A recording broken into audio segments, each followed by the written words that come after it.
Perkenalkan, nama saya Fitriani Tongadil dari kelas A121 Fakultas Hukum, Universitas Pembangunan Indonesia Manado. Baiklah, pada video kali ini saya akan mempresentasikan hasil penelitian dan pembahasan dari jurnal hukum saya yang berjudul Penerapan Hukuman Mati bagi Pelaku Tindak Pidana Terorisme ditinjau dari Perspektif Hukum dan HAM. Berdasarkan latar belakang yang sudah ada sebelumnya, dapat dirumuskan masalah bagaimana perspektif hukum dan HAM terhadap penerapan hukuman mati bagi pelaku terorisme. Sebelum kita membahas lebih jauh mengenai perspektif hukum dan HAM tentang hukuman mati bagi pelaku tindak pidana terorisme, kita harus tahu dulu apa itu hukuman mati. Hukuman mati adalah salah satu hukuman atau vonis yang dijatuhkan pengadilan sebagai bentuk hukuman terberat yang dijatuhkan seseorang akibat suatu perbuatannya. Pada tahun 2005, setidaknya 2.148 orang dieksekusi mati di 22 negara termasuk Indonesia. Dalam sejarah, ada beberapa cara atau metode dalam pelaksanaan hukuman mati. Yang pertama ada hukuman pancung, yang kedua hukuman gantung, yang ketiga suntik mati, yang keempat hukuman tembak, dan yang kelima rajam. Dalam soal hukuman mati, meski banyak pihak yang menentangnya, masih banyak pula yang mendukungnya. Pro dan kontra selalu muncul. Ada beberapa argumen yang muncul, seperti rendahnya efektivitas hukuman mati. Argumen lain yang kerap diangkat oleh pihak penolak hukuman mati ialah kenyataan sistem peradilan pidana yang masih lemah dan banyak kekurangan yang sangat mungkin melahirkan korban-korban tidak bersalah yang harus dijatuhi hukuman mati. Argumen penting lain dari pihak penolak hukuman mati ialah hukuman mati bertentangan dengan hak asasi manusia, khususnya hak untuk hidup. Dalam Deklarasi Universal Hak Asasi Manusia, hak untuk hidup sudah ditegaskan. Hal itu juga sudah tegas dijelaskan dalam Undang-Undang Dasar 1945 pasca amandemen.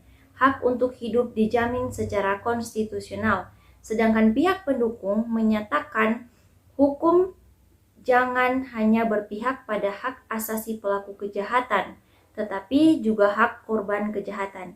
Hak hidup korban yang telah dirampas pelaku, misalnya pada kasus terorisme, juga harus diperhatikan. Ketika sejumlah pihak mengecam dan meminta Indonesia menghentikan hukuman mati, sejumlah pihak menolaknya dengan argumen normatif, yaitu hukuman mati saat ini masih merupakan hukum positif, dan ketika sudah ada terpidana oleh pengadilan dijatuhi hukuman mati, hal itu harus dilaksanakan untuk menjamin kepastian hukum. Bahkan Indonesia juga tidak perlu tunduk kepada tekanan negara lain karena harus menegakkan kedaulatan di bidang hukum. Argumen penting lainnya dari pihak yang mendukung hukuman mati ialah untuk penanggulangan kejahatan. Makin serius, tingkat kejahatan yang kerap kali dilakukan dengan perbuatan super sadis membuat masyarakat luas masih menganggap hukuman mati tetap diperlukan. Hukuman mati terhadap tindak pidana terorisme diatur dalam Pasal 4 Undang-Undang Nomor 5 Tahun 2018 tentang perubahan atas Undang-Undang Nomor 5 Tahun 2003 yang sebenarnya bertentangan dengan Pasal 28A tentang hak untuk hidup. Namun meskipun Pasal 28A menyatakan bahwa setiap warga negara memiliki hak untuk hidup, tetapi Undang-Undang Nomor 5 Tahun 2018 tentang perubahan atas Undang-Undang Nomor 15 Tahun 2003 bersifat melindungi hak yang dimaksud dalam Pasal 28A. Karena meskipun pada umumnya hukum memiliki fungsi untuk melindungi hak, namun hukum juga membatasi, sekaligus menjamin hak tersebut. Pada dasarnya, HAM terdiri atas dua konsep dasar, yaitu hak asasi manusia sebagai hak-hak alamiah, atau disebut dengan natural rights, dan hak-hak menurut hukum disebut dengan positive rights. HAM sebagai hak-hak alamiah adalah hak-hak alamiah yang tidak dapat dikurangi dalam keadaan apapun atau bersifat mutlak atau absolut yang bersumber dari Tuhan atau alam, serta bukan hadiah dari manusia baik raja maupun penguasa. Sedangkan konsep HAM yang kedua, yaitu hak-hak menurut hukum dibuat melalui proses pembentukan hukum dari masyarakat itu sendiri, baik secara nasional maupun internasional, yang disebut dengan positive rights. Jika kita tinjau dari konsep-konsep HAM yang ada, maka tidak semua hak bersifat absolut karena terdapat pembatasan terhadap hak oleh undang-undang. Artinya, jika ada hak maka terdapat pula kewajiban, dan antara hak dan kewajiban harus seimbang. Karena pada dasarnya selain berfungsi untuk melindungi HAM, hukum juga berfungsi untuk membatasi dan menjamin HAM.